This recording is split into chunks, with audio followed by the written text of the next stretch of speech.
Now, we're going to be heading out of Norfolk in just a second, off our island here and hopping south to another one that's much warmer at this time of year to meet a woman usually found in Norfolk who is gearing herself up to run in that hot heat across volcanic ash for an entire marathon on Christmas Day. Let's meet Victoria Turrell, who's in Lanzarote. Hello, Victoria. Hello, Sophie. How are you? I'm great, thank you. Thanks for coming on tonight. How are you doing? No, you're welcome. Yeah, I'm really, really good. And it is a little bit warmer here, you're right. Roughly, how hot is it? The weather's been a bit cooler, which has been great for sort of training over the last 2 weeks. But to pick up again today, I think it was around sort of 22 today, with like no clouds. Like come the evenings, early mornings, it's nice and cool. But when it comes to sort of like running in the daytime, yeah, it can be quite challenging. So, but I'm really enjoying it, and I can't complain about the weather because I like warm weather. So, you're usually found in Norfolk, I take it. So, would you mind telling us what you're up to in Lanzarote? Oh, okay. So I came over here in November. Me and my partner travel, so when we take our work with us, and I wasn't too sure whereabouts I would be to run my marathon Christmas Day. I weren't too sure if I was going to be in Norfolk or where else I would be in the world. So it was going to be wherever I landed, and in all places, it's Lanzarote. It's a beautiful place to run, so I feel very privileged. And yeah, so another reason why I'm here as well is because I'm running a marathon to raise awareness for Lyme's disease. So do you usually run a marathon on Christmas Day? I didn't last year. I did the year before. I gave myself a year off because I was interviewed on Heart Radio in Norfolk a couple of years ago by Sophie, the other Sophie, on Radio Norfolk. She got in contact with me because I was running, raising awareness and money for Mine charity for Great Yarmouth and Waveney. Mm-hmm. And I've always said that I wanted to raise more awareness for Lyme's for a number of reasons. One, because my mum has it, and it's been a big it's just been a big impact, not just on her life but our family as well. So there's a big story behind that. Would you mind telling me a bit about it? Only what you're comfortable with, of course, because I think that a lot of people either misunderstand or have misconceptions about what Lyme disease is, and particularly chronic Lyme. Yeah, so if it's caught in the early stages, it can be treated, but I do know that can knock people quite heavily as well. So she had her treatment to begin with, and she was just walking through Thetford Forest which is in Norfolk as well, for anyone that doesn't know. And she was walking her dogs and she got bitten. She got bullseye rash, and it's by a tick. She, like anyone else, bitten by a tick. And it didn't start straight away. Like, she started to have headaches and then fatigue, and then sort of there was just like one health problem after the other, to the point where she was given medication to treat this and to treat that, but she was never treated for the actual cause of it, which then obviously went into the chronic Lyme's. And yeah, it's just had a number of things that have been complicated with that. She's had both her hips done now, which before she had Lyme, she knew that there was a problem there with her hip, if that makes sense. But you know how we are, we always put things off. We're like, oh, we'll get it done. And then as her Lyme's become worse, she was diagnosed with fibromyalgia, MS, and various other health complications.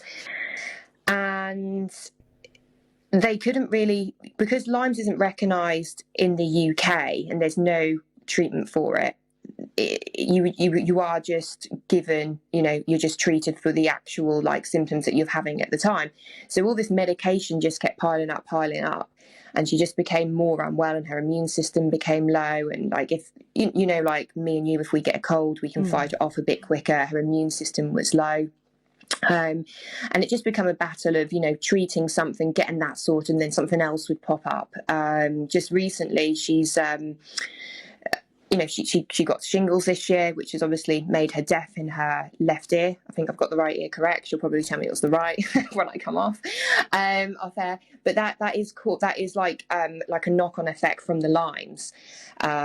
She's also got complications in her foot. I can't actually tell you what the cause of it is, what the actual health name of that is, but it's where your foot gets lots of pins and needles and you can't feel your feet anymore.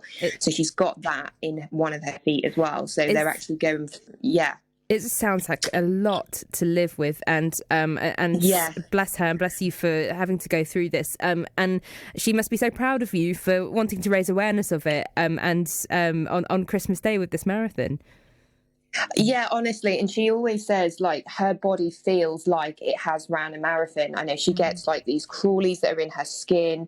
There was a point for at least a good sort of 12 months plus where she was completely, sat in one room, not able to move because she had the hip complications, but they wouldn't operate on her because of the Lyme's. And then she got other sort of health complications with it. And it was just it kind of felt like it was going on forever. So and that was me as a family member. So you can't really imagine what that feels like for someone to just be, just sitting in four walls. And I just think there needs to be more awareness for it, especially in this country. Are you raising money with the marathon? Yes, I am. How can people find out about that and contribute? So I've got a link on my Facebook page, which is Victoria Frederick Turrell. That can be found on there. If not, I am happy to drop the link on a page that you guys have on Facebook. I'm happy to share it on there. I speak to the other Sophie as well, so I can give her the link too. Absolutely. I'll get you to talk to producer Jacob off air and we'll see what we can do with that. And, I think you've done a great job of talking about chronic Lyme and how it's affected your mum's life and obviously the family as well. Tell me a little bit about what you do just before a marathon on Christmas Day then. What? Try and talk myself out of it. No, I'm only joking. I will make sure that prior to that, I'm going to be setting off between 7 and 8 o'clock. So I will be getting an early night on Christmas Eve. So there'll be no pre-drinks.